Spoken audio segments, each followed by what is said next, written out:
Nous avons développé une stratégie de plateforme multi-énergie, c'est-à-dire que sur la plateforme EMP2, qui est une plateforme mondiale, nous avons intégré une technologie hybride rechargeable, c'est-à-dire associer un moteur thermique, essence, PureTech, 200 chevaux, avec, pour les véhicules 2 roues motrices, un moteur électrique de 110 chevaux, logé dans une boîte de vitesse automatique à 8 rapports, le tout connecté à une batterie de puissance qui est logée sous le siège des passagers. Nous avons également développé dans une architecture modulaire des versions 4 roues motrices que l'on va retrouver sur 3008. Et pour cette version 4 roues motrices, en complément du moteur essence et du moteur électrique à l'avant, on va trouver également un moteur électrique à l'arrière du véhicule qui est intégré dans un tout nouveau train multibras.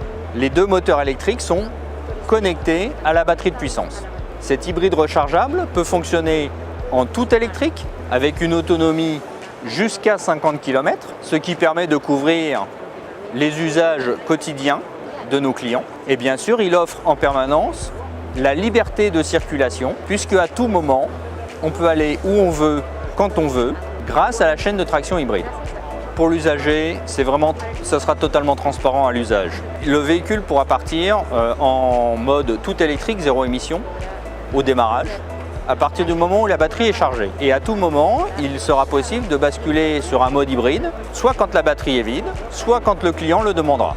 La recharge est extrêmement facile. Il y a 2 manières de remettre de l'énergie électrique dans la voiture. La première manière, c'est en roulant. À la décélération, les moteurs électriques du véhicule viennent transformer l'énergie mécanique de la voiture en une énergie électrique et la remettre dans la batterie. À l'arrêt, grâce à une simple prise de courant, on pourra recharger le véhicule de manière extrêmement facile, en moins de 7 heures sur une prise domestique et en moins de 2 heures sur une installation dédiée de type wallbox.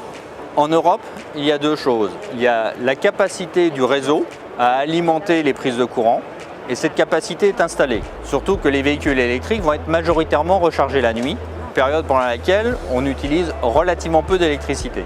Le point clé, c'est le développement des stations de recharge, plus pour les véhicules électriques que pour les véhicules hybrides rechargeables. Pour l'Amérique latine, je vous avoue connaître un peu moins ce marché. Je pense que la question de l'infrastructure pour la recharge est équivalente à celle de l'Europe. Et ensuite, la question de la puissance électrique installée est pour moi un point d'interrogation.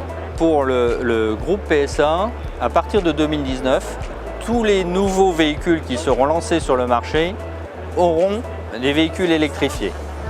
Que ce soit des véhicules purs électriques pour les segments B et le début du C sur la plateforme CMP, ou des véhicules hybrides rechargeables, le haut du segment C, les berlines du segment D, les C-SUV. À partir de 2025, tous les véhicules du groupe PSA auront une version soit électrique, soit hybride rechargeable. Les lancements vont commencer en Europe et en Chine principalement, et ensuite va progressivement se répandre pour pouvoir avoir une couverture mondiale.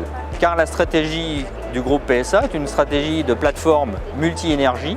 Donc partout où nous savons fabriquer des plateformes CMP ou des plateformes EMP2, nous savons développer des véhicules électrifiés. Nous avons actuellement 3 véhicules hybrides rechargeables exposés sur le stand Peugeot.